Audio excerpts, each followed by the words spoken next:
তার অর্থ সহ অনেকগুলো প্রশ্ন বোধহয় জমা হয়ে গেল আসলে। না দেখেন, একটা জিনিস হচ্ছে যে সনদ আর গণভোট আমি মানলাম দুটো আলাদা, অবশ্যই আলাদা, কিন্তু দেখেন গণভোটের প্রশ্নের মধ্যে কি বলা আছে, আপনি কি জুলাই সনদ বাস্তবায়ন আদেশ 2025 এবং জুলাই সনদে লিপিবদ্ধ সংবিধান সংস্কার সম্পর্কিত নিম্নলিখিত প্রস্তাব সমূহের প্রতি আপনার সম্মতি জ্ঞাপন করিতেছেন।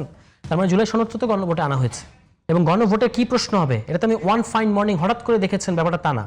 এটা নভেম্বর মাসে যখন ওই আদেশটা হলো, সেই আদেশের মধ্যে তো গণভোটে কি প্রশ্ন থাকবে সেটা লেখা আছে। তা আপনি যদি মনে করতেন এটা প্রবলেমেটিক, আপনি তখন যেতেন আদালতে, 2 মাস ছিল ইলেকশনের। এখন আদালতে যাওয়াটা হচ্ছে অসৎ উদ্দেশ্য প্রণোদিত, 1 নম্বর কথা। 2 নম্বর কথা হচ্ছে রাজনৈতিক দলগুলোর কিছু কিছু বিষয় নোট অফ ডিসেন্ট আছে। সমস্ত আলাপ আলোচনা, সমস্ত চেষ্টার পরেও আমরা রাজনৈতিক দলগুলো একমত হতে পারি নাই কিছু বিষয়ে, সেগুলো সেটেল করার জন্যই তো জনগণের কাছে যাওয়া হচ্ছে। তো সেখানে আর জনগণ রায় দিয়ে দেওয়ার পরে রাজনৈতিক দলগুলো আমার অভিরুচি আপনার অভিরুচি আলাদা আলাদা, সেটা কেন আর প্রাধান্য পাবে? জনগণের রায় প্রাধান্য পাবে।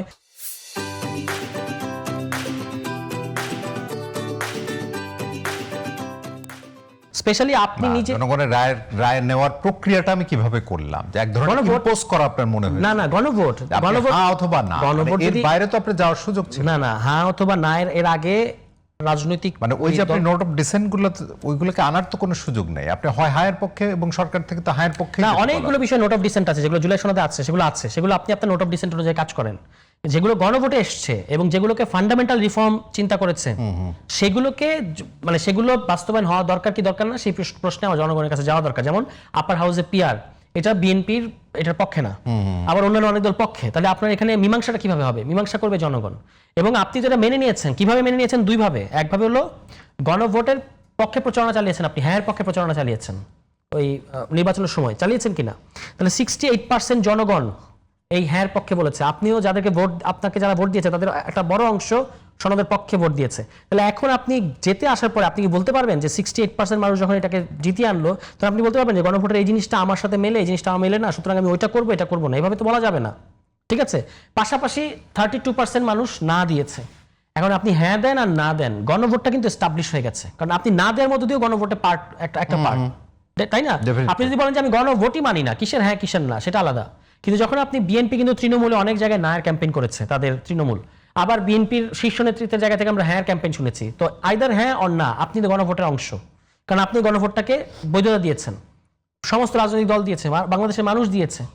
তো দেওয়ার পরে এবং স্পেশালি গণভোট হওয়ার আগে আপনি তো গণভোট চাপিয়ে দিয়েছেন বলতে পারবেন না, কারণ গণভোটের মাধ্যমে আমরা জুলাই সনদ বাস্তবায়ন করব এটা সিদ্ধান্ত হওয়ার পরে জাতীয় ঐক্যমত্য কমিশনে আলোচনা হয়েছে গণভোটটা কবে হবে এই প্রশ্নে। আপনি জানেন রাজনৈতিক দলগুলো বিভিন্ন মতামত কিন্তু বিএনপি বলেছে ইলেকশনের দিন করেন। কেন? তাদের যুক্তি ছিল আপনি আগে করলেও যা, ইলেকশনের দিন করলেও তা, কাজে আপনি ইলেকশনের দিন করেন তাতে রাষ্ট্রের পয়সা টয়সা একটু বাঁচবে, এটা ছিল তাদের যুক্তি। তাহলে আপনি তো কিভাবে বলেন যেটা ইম্পোজ করা হয়েছে? ইম্পোজ করা হয় না, আপনি তো অনেক দিন থেকে এই বিষয়ে মতামত দিয়ে এসছেন, আপনার একটা পজিশন ছিল। তো গণভোটে আপনার চাওয়া অনুযায়ী ইলেকশনের দিন হলো, আবার গণভোটের 4টা প্রশ্ন, তার মধ্যে আপনি বলবেন যে আমি এটা মানি এটা মানি না।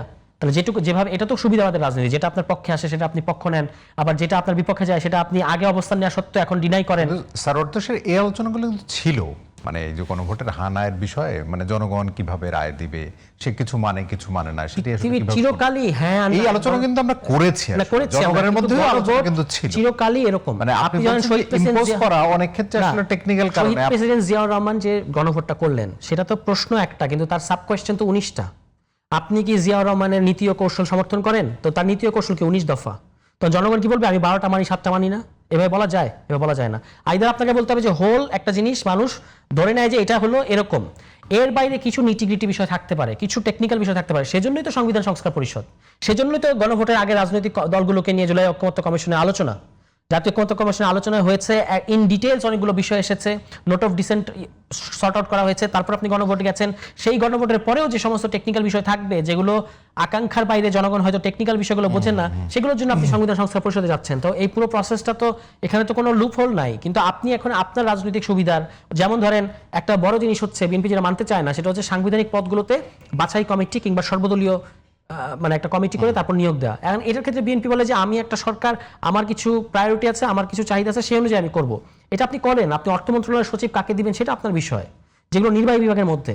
কিন্তু যেগুলো রাষ্ট্রীয় প্রতিষ্ঠান, যেমন দুদক, আমরা যেখানে বসে আছি খুব কাছে, তো সেই দুদক কি আপনার সরকারি প্রতিষ্ঠান? এটা তো রাষ্ট্রীয় প্রতিষ্ঠান। এখানে এই দুদকের কাজই তো হচ্ছে সরকারের দুর্নীতি ধরা, বা সরকারের এমপিরা মন্ত্রীরা তারা কোনো দুর্নীতি অনিয়ম করছে কিনা, তো সেখানে যদি আপনি আপনার লোক নিয়োগ দেন, সে কি আর এই কাজটা করতে পারবে? তখন দুদকের যে আপনি 1000 সংস্কার করলেন, দুদকের যে একটা এই যে এত ঢাউস সংস্কার করা হয়েছে না, ওই যে যিনি চেয়ারম্যান সেই নিয়োগটা যদি নিরপেক্ষ না হয়, তাহলে এই একটা সংস্কার করার মূল্য নাই। তো এই ধরনের যদিও নিরপেক্ষ বিষয়টা আসলে নানান কিছুর উপর নির্ভর করে, আপেক্ষিক একটা না, শব্দ। তবু ধরেন আমরা সবাই মিলে সিদ্ধান্ত নেওয়া, সব দল আমার মিলে, কথা হলো যে আলোচনার মাধ্যমেই তো সবকিছু হয়েছে, এই হবে, দলিলটাও কিন্তু আলোচনা, কিন্তু সেটি সংসদের গেলেই খুব বড় সমস্যা কেন? মানে না, সংসদে গেলে সমস্যা না তো, সংসদে তো আপনি আইন প্রণয়ন করার জন্য আপনাকে আমরা 5 বছরের সময় দিয়েছি, আপনি আইন প্রণয়ন করেন, কিন্তু যেগুলো সংবিধান বিষয়ক ব্যাপার, সংবিধান সংস্কার, সেগুলোর জন্য আপনাকে যেতে হবে ওই সংবিধান সংস্কার পরিষদে। কেন সংসদে যাওয়া যাবে না? কারণ অতীতের আমাদের অভিজ্ঞতা বলছে যে সংসদে সর্বোচ্চ সংখ্যাগরিষ্ঠতা নিয়ে আনিত অনেক সংস্কার প্রস্তাব, অনেক সংশোধনী পরবর্তীতে আদালত বাতিল করে দিতে পারেন যদি আপনি বেসিক স্ট্রাকচারের ওই মারপ্যাচের মধ্যে পড়েন। এটা সবচেয়ে উদাহরণ তো অন্য কোথাও যেতে হবে না, বিএনপি নিজেই, বিএনপির ক্ষমতায় এসেছিল তো একটা অতি সাংবিধানিক, অসাংবিধানিক বলবো না আমি, অতি সাংবিধানিক বাস্তবতায় শহীদ প্রেসিডেন্ট জিয়াউর রহমান এসে অনেকগুলো পরিবর্তন করেছেন। 1976 থেকে 79 নির্বাচন আগ পর্যন্ত যতগুলো সংশোধনী করেছেন, সেগুলো পরবর্তীতে উনি পঞ্চম সংশোধনী নাম দিলেন। পরে আওয়ামী লীগ সরকার এসে কি করেছে? পঞ্চম সংশোধনী বাতিল করে নাই। তাহলে আজকে পর্যন্ত কিন্তু এই 4 বছর including the formation of BNP coat unquote অবৈধ।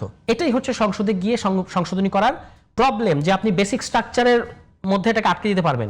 কিন্তু আমরা যে এই সংস্কারগুলো এখন জুলাই সনদে করছি, সেগুলোর মধ্যে এমন কতগুলো সংস্কার প্রস্তাব আছে যেগুলো অলরেডি এক্সিস্টিং কনস্টিটিউশনের বেসিক স্ট্রাকচারকে ভায়োলেট করে, যেমন উচ্চকক্ষ, দি ভেরি আইডিয়া অফ উচ্চকক্ষ। আপনি বিএনপির 31 দফায় বিএনপি পিআর এর ভিত্তিতে উচ্চকক্ষ মানে না, মানলাম আমি, আসনের ভিত্তিতে তো মানে, কিন্তু the very idea of upper chamber, এটা কি আমাদের কনস্টিটিউশনে আছে কোথাও?